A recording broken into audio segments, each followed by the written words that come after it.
have everyone here. Oh, wait. This is a crazy pandemic. Hey. Whew. This is silly, folks, what we're doing for entertainment. Well, I can't say it's for entertainment. It's what we do now for our careers, is protecting ourselves, protecting the audience. And today, what we're going to be talking about, or what I'm going to be talking about, is masks, using volunteers, this pandemic, a couple ideas, and maybe things that we can work into our shows to be safe and keep our audience safe. But first of all, I need to take these rubber gloves off. These are simple rubber gloves that you could have. I use blue because I don't want flesh color. I want people to be able to see that I'm wearing gloves. As entertainers, we've always done things that we do on purpose. We want people to see that we are safe, secure.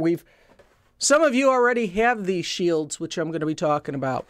We have, what's funny is, if I did this a year ago, I would talk about this being a prop. I would actually talk about wearing this, coming out on stage, and doing a very silly bit. But today, it's reality. So let's talk about masks. Now, this is a custom-made mask that my wife made. A lot of people could have these. This was very popular when the pandemic started. Everybody was making masks. And it was kind of a neat little trend because not everybody had access to these small little masks, which I've learned something that I want to share with you about masks.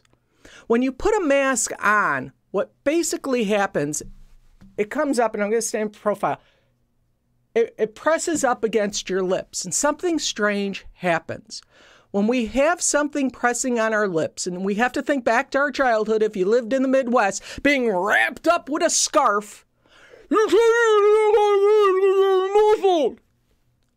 our voice gets muffled. Not only does it have to project through the mask, which is double ply, these are thick masks, but I've learned something that when your lips hit, and I'm using my finger, try this. It's really a strange thing. Put your fingers next to your, and start to talk, and you notice your lips become dead. They stop moving. They hit an object. They just hold like this, and next thing you know, you're not opening your mouth and actually pronunciating your words. And that's where we get this muffled voice. So now as an entertainer, what do? We put the headset on, and we're going to get more. You're going to get more of a muffled Charlie Brown sound than you are actually projecting your clear voice. So I've been thinking about this, and there's a couple things you could do. One is make sure the mask is pulled a little farther away from your face so the lips can pronunciate and you can actually move. Or two, when you have the mask on, get mine here.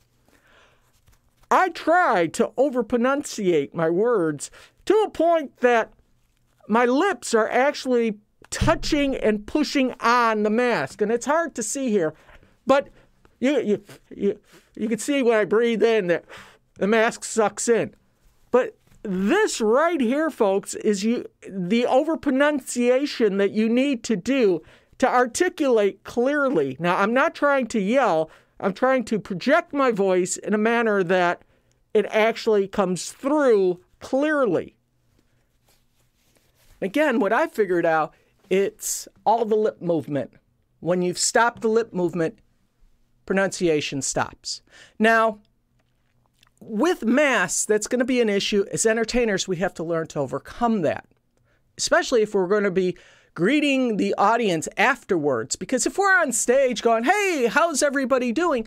That is great because we're going to be maskless. We have our audience spread out. But after the show, when you want to come closer to the audience, you want to put the mask on, but you still want to be able to pronunciate words and sound educated and have people understand what you're saying. Which now comes to a secondary thing that it dawned on me with masks. It is common for me as an entertainer to go from a gig to a restaurant sit down with friends in full attire and have lunch or dinner. And it's funny because every now and then we look at each other, geez, I still got this on, or I'm wearing my name tag, or I have a plaid shirt on with a plaid tie, and it just looks wild and crazy.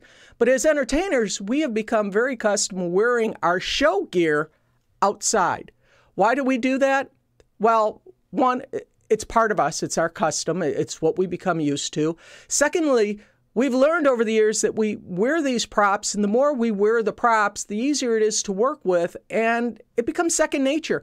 If I have big floppy shoes and I'm a clown and I walk around always in big floppy shoes, hey, I've seen clowns ride unicycles, climb stairs, climb ladders, and their shoes are size 16 or 18. They're huge shoes with this big bulb on it.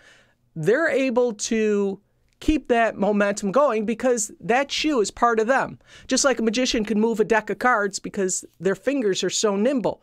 When you do this mask, I'm suggesting that you practice wearing the mask. Practice talking in the mask.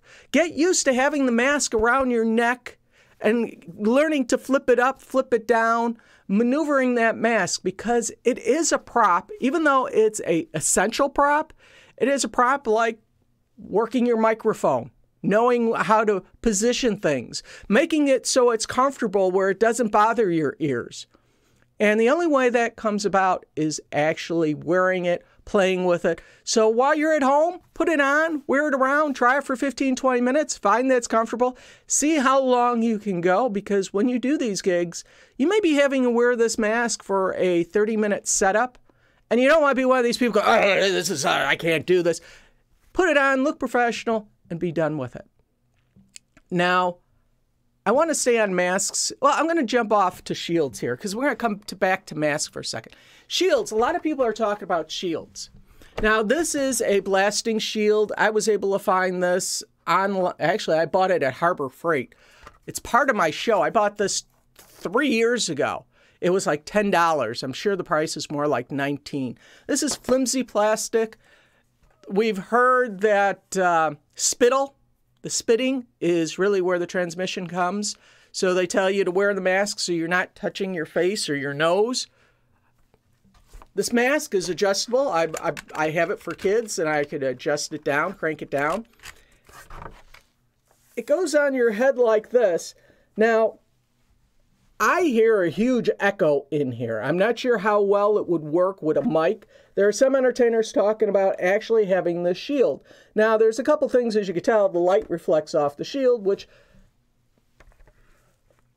I could actually move up. But this so-called riot guard or this blasting shield, the nice part about the blasting shield is you can move it up, move it down.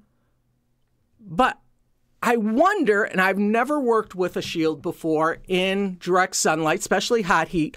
I know it's going to build up heat here. You're going to get the humidity from you talking. The heat's going to come in, and it's going to get hot underneath that shield. What happens when you have this shield up like this? Let's say you're doing a performance, and, you science guys may know this because you wear the shield in your festivals. What happens when you pull that shield down? Does it act like a light intensifier where it gets hotter? Do you get the point of actually getting more sun on your face, especially if you're performing outside? So this sounds like a great idea. I know there are clowns that are looking at this because they want to see their face, especially if you're an entertainer that does a lot of facial expressions. This may be a solution because with the mask, you can't be seen. Now, if you're a balloon artist, you could still get away with your mask. This is a way of doing it. I think this is a safe way to entertain one-on-one. It gives the appearance of being able to see the face. Again, we're worried about this battle coming out. I haven't heard anybody really complain about it. I just think everything has been on the word mask, mask, mask.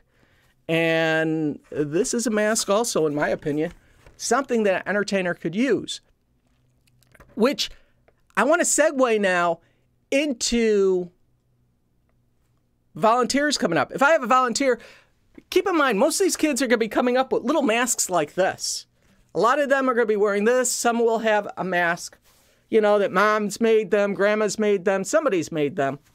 But if they don't, you could bring them on stage and you could put this shield on their face and then ask them, remove your mask, let's hear your name, and you could start talking to them. They could talk properly, and they'll actually be able to talk to you, and you'll be able to hear them, and there's this protection. Now, you could also bring this up when you bring your audience member up. You could say, all right, folks, for safety, shields up. Now we got my safety shield on, so we don't have to worry about any spittle or anything like that, which you probably wouldn't want to say. But you have your safety shield up. When the child comes up, you could give them their own safety shield so they could remove the mask to actually talk. And this way, everybody is in their own safety helmet. You're able to communicate. You're able to see. And you can now communicate. I've come up with another idea playing off this because as entertainers, we got to have some humor into this. We got to have the masks, yes, for safety. But I was thinking, now I'm going to use my garbage can here. Get my garbage down here. A biohazard bucket on stage. So after the child is done, you tell them, drop it in the hazard bucket. And you could have some kind of wording on here, something educational, something fun. This way, any prop that you use, you drop into the hazard bucket. And this is bucket, it could be something that says disinfecting later or disinfect after the show. And anything that's dropped in here, people could see that's going to be disinfected. You could spray it down, spray your bucket, whatever. But all your props that need to get cleaned get dropped in the bucket. So people are seeing that each prop that you're done with it is getting put into a special area, especially if people are handling it. So if you're having a volunteer come up, any prop that they handle, they could simply just drop into the bucket and away you go. It also gives you the capability of having a bucket. Now, a bucket may not be the solution. I meant to have this on camera. These are the folding baskets that balloon entertainers use. This is another great tool that you could have. It pops up. You can simply just drop your helmet into the big basket and everything's out of the way. So that's another tip. Now, I've been talking about masks and, preparing them, and we're talking about volunteers. I want to do something different here. Let me pull up. I want to get this screen up here. We're going to switch monitors. Now, there are a lot of different a lot of different masks that you could get. And I went online and I was surprised the number of masks because I have some clown friends that are talking about they want to see their face. Think about this. We have props. We could use the mask as a prop. Giveaway prop, in fact. How about a customized face that if you're an adult, they have the capabilities of printing a face. So if you're a clown, you could actually get a face mask. And you could have different looks that you can put on to show different expression. You can put that on a child.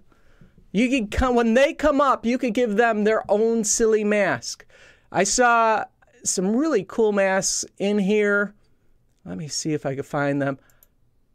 Again, superhero masks. This could be something that's given away part of the show.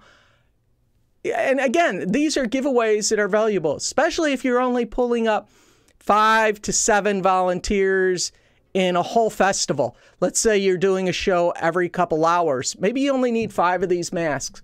Yes, it is an investment, but again, it's something that only your show is doing. There are literally hundreds of different masks that you could find nowadays online that will imprint faces, logos. I hear artists putting logos. Just think, kid comes up on stage and you give them this mask right here, this big smiley face mask. They go walking away. And that kid is going to light up. If you're doing a private birthday party, think of a kid coming up and just wearing this mask and the silly faces they'll have and giggling and laughing. And that is something that comes away from your show. Now, I don't know if you could actually get this branded on the inside, which would be cool to find out. If I were able to, on the inside, put my corporate information, that would be cool. I don't know if they do double printing, but that may be another option. But I think just things like this, these are the options. If you're dressed up and you're a nightclub singer and you need to greet people, look at this. You got a nice sequence here. I mean, these are the things that we as entertainers can do that, heck, the general public is doing this. Why can't we as entertainers come up with something fun? Now, think about this. If we have to be doing this still at Halloween, look, I mean, there are Halloween masks here that we could choose from. Let's see if I could select some of these here. And Night of the Dead, scary masks. These are all different kids' masks.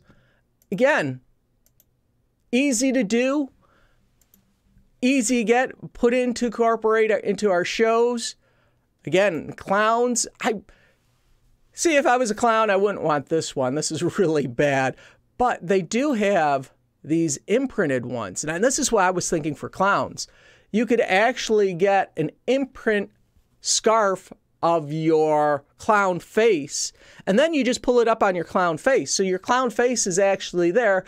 And if a child says something about, that's not your real face, you could pull that down and still have your clown face underneath it and go, surprise! Or maybe it's funnier if you have your clown makeup slightly smudged. And go, oh, wait, this is how I look. And you take it down and you have this perfect clown face. I mean, there's a lot of things we could do comedy-wise to bring in why we have a mask as an entertainer. It's more so about us as a full-time entertainer, understanding the tools and the props that we're using. And in this case, our prop is a mask. It's what we're using. I would suggest look at those options. We've talked about, I mean, wearing the masks, you wearing the helmets, taking advantage of this, building the masks into your show somehow. I don't know where this is going to end or when it's going to end. I'm like you. I wish it would end yesterday so my life could go back on, but it's not. So what does that mean? As entertainers, we have to think out of the box. We have to put it out there that, hey, look at that entertainer with that silly shirt, tie, hat, mask. It all fits into what we do as entertainers. So do me a favor. If you haven't subscribed to this channel, now's the time to do it. Click on the subscribe button. Click on the notification button. My name is Dale Obrochta, the Magical Balloon Dude. I'm streaming here every Friday live, giving off tips and advice. I also do a blog. This is actually going to be rolled into another blog that I'm working on, which is about festivals and working stage shows in large audience with social distancing. That's coming out very shortly. I'll put the link once the article's done in this video down at the bottom in the comment section. But again, my name's Dale Obrochta. Hit the subscribe button. If you like any of these ideas or you think you have more ideas, put them in the comment box, because there's a lot of people like you struggling with trying to figure out how to wear a mask. Remember, overpronunciate your words, get used to wearing it, consider building a shield in. And again, these shields you're going to find are online. I bought mine at Harbor Freight. Ding, ding, ding. Think of a bio basket, somewhere to dump that. Disinfect it, clean it. Those are what we need to do. So that's it. My name's Dale Obrochta. Enjoy, be safe, have fun, be wise. Bye-bye.